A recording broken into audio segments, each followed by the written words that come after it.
샬롬! 오늘도 큐티의 자리에 나오신 여러분들 한 분 한 분을 주님의 이름으로 환영하고 축복합니다. 오늘 큐티의 제목은 여기까지 우리를 도우셨다입니다. 오늘 우리에게 주신 말씀 함께 살펴보겠습니다. 사무엘상 7장 9절의 말씀 우리 함께 읽겠습니다. 사무엘이 젖 먹는 어린 양을 취하여 온전한 번제를 여호와께 드리고 이스라엘을 위하여 여호와께 부르짖음에 여호와께서 응답하셨더라. 아멘. 자, 이제 묵상을 시작하면서 오늘 본문이 어떠한 배경과 스토리를 담고 있는지 한번 살펴보겠습니다. 우리 성경 해설 함께 읽겠습니다. 오늘 말씀은 사무엘을 중심으로 이스라엘이 여호와 앞에서 참회하면서 돌아오는 장면과 이를 통해서 블레셋과의 전쟁에서도 하나님의 도우심으로 승리하는 장면이 등장합니다. 이스라엘이 하나님을 이용하려 할 때는 패했지만 하나님을 의지하자 주님께서 블레셋을 패하게 하셨습니다. 이에 사무엘은 이 전쟁은 철저히 여호와의 승리였음을 고백하면서 여호와께서 여기까지 우리를 도우셨다는 의미를 담아서 돌을 세웁니다. 이것을 에벤 에셀이라 칭하고 기념하였습니다. 하나님은 그 후에도 이러한 사무엘과 이스라엘에게 그동안 잃어버렸던 땅을 회복하고 참 평화를 누리는 축복을 허락해 주셨습니다. 이러한 축복 속에서도 사무엘은 끝까지 여호와를 위한 제단을 쌓으며 하나님께 영광 돌리는 삶을 살았습니다. 오늘 말씀을 통해서 하나님의 능력은 회개하는 마음으로 하나님께 돌아와서 철저히 순종하며 그분의 일하심을 간구하는 심령을 통해서 그리고 이 모든 것이 하나님의 은혜임을 고백하는 그 겸손한 심령 가운데 비로소 시작된다는 사실을 다시 한 번 더 깨닫게 됩니다. 오늘 말씀에서 사무엘은 현재 이스라엘의 영적인 상태와 그리고 하나님이 더 이상 함께하지 않으시는 그 이유를 간파했습니다. 그래서 영적인 각성을 촉구하는 장면이 등장하는데요.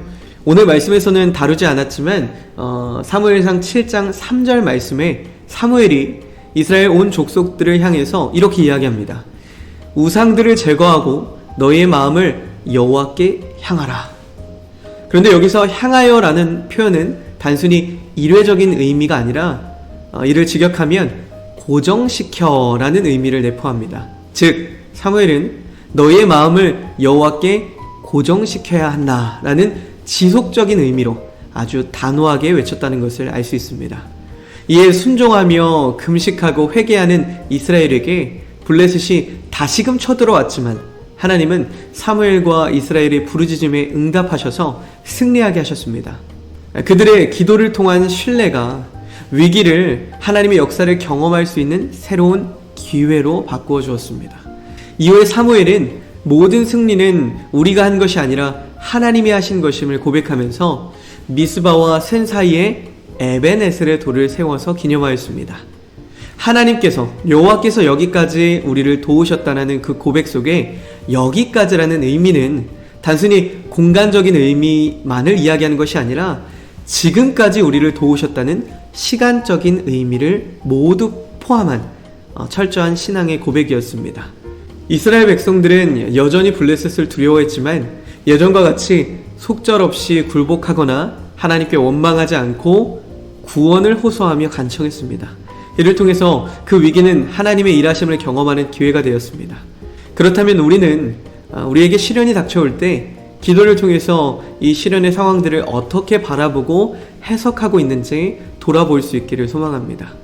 그리고 우리는 사무엘과 같이 에벤에셀의 하나님을 고백하며 살아가고 있는지 우리 함께 돌아볼 수 있기를 원합니다.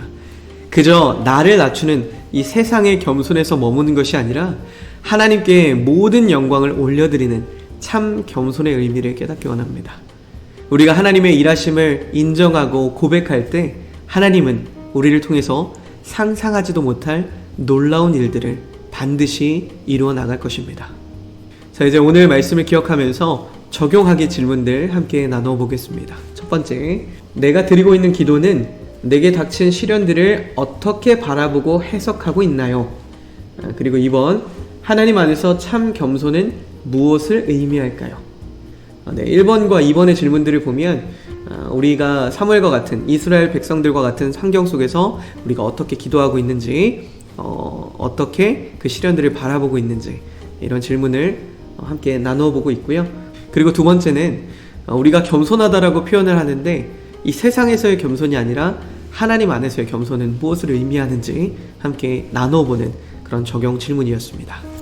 네, 오늘 우리가 함께 묵상을 나누어 보면서 저는 이런 질문을 한번 던져보고 싶었습니다.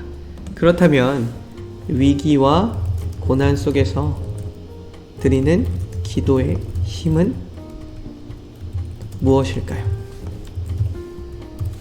이렇게 한번 질문을 던져보겠습니다. 보내기. 네, 답변이 도착했는데요. 우리 함께 확인해 보겠습니다. 확인하기. 네, 주신 말씀은 로마서 12장 12절의 말씀인데요. 함께 읽겠습니다. 소망 중에 즐거워하며 환난 중에 참으며 기도에 항상 힘쓰며. 아멘. 네, 우리가 이렇게 한번 질문해 봤는데요. 생명의 말씀 함께 읽겠습니다. 위기와 고난의 시기에 기도의 힘은 헤아릴 수 없을 만큼 강력합니다. 기도를 통해서 우리는 더 높은 곳에서 위로와 힘, 인도를 얻을 수 있습니다. 기도를 통해서 우리는 하나님과 연결될 수 있고 우리가 어려움을 겪고 있는 것이 혼자가 아니라는 사실을 알고 위로를 얻을 수 있습니다. 기도는 우리의 짐을 내려놓고 하나님의 지혜와 섭리를 신뢰하는 방법입니다. 기도를 통해서 우리는 혼돈 속에서 평화를, 절망 속에서 희망을, 그리고 도전에 맞설 용기를 찾을 수 있습니다. 기도는 하나님에 대한 깊은 믿음과 의존심을 길러주어서 어려운 상황을 은혜와 인내로 헤쳐나갈 수 있도록 도와주는 강력한 도구입니다. 기도는 단순히 축복이나 해결책을 요청하는 방법일 뿐만 아니라 우리의 마음과 정신을 하나님의 뜻에 맞추고 그리고 하나님의 인도와 성령을 받을 수 있도록 우리 자신을 개방하고 열게 하는 수단이기도 합니다. 기도는 우리를 하나님의 임재에 더 가까이 다가가게 하고 하나님의 사랑과 은혜를 경험할 수 있는 그런 하나의 행동이죠. 기도가 우리의 내면 가운데 평안과 하나님의 어떤 개입의 열쇠를 쥐고 있음을 우리가 늘 기억하고 어려움에 처했을 때 항상 기도하며 의지할 수 있기를 바랍니다. 네, 오늘 우리가 고난 속에서 기도를 통해서 어떤 힘을 얻을 수 있는지 질문을 던져보았는데요. 우리가 꼭 기억해야 할 것은 기도를 통해서 우리는 혼돈 속에서 평화를, 그리고 절망 속에서 희망을, 그리고 고난을 선물로 바꿔주시는 그런 하나님을 경험할 수 있다는 사실을 늘 기억하면서 주님 앞에 고난 속에서 간절히 기도할 때 에벤 에셀의 하나님, 여기까지 도우셨던 하나님께서 앞으로도 반드시 도와주실 것이라는 확신에 찬 기도로, 그 믿음으로 나아갈 수 있기를 주님의 이름으로 간절히 소망합니다. 이제 기도문을 함께 읽고 오늘 큐티를 마무리하겠습니다. 에벤에셀의 하나님, 오늘 이스라엘과 사무엘의 모습처럼 우리도 지금까지 우리를 도우신 하나님의 은혜를 항상 잊지 않게 해주세요. 그리고 위기와 고난 속에서도 회개하고 순종하며 주님을 늘 의지하게 해주세요. 그럴 때 비로소 시작되는 하나님의 놀라운 일들에 찬양과 기쁨으로 반응하게 하시고 감사로 온전히 영광 돌리게 해주세요. 예수님의 이름으로 기도합니다. 아멘.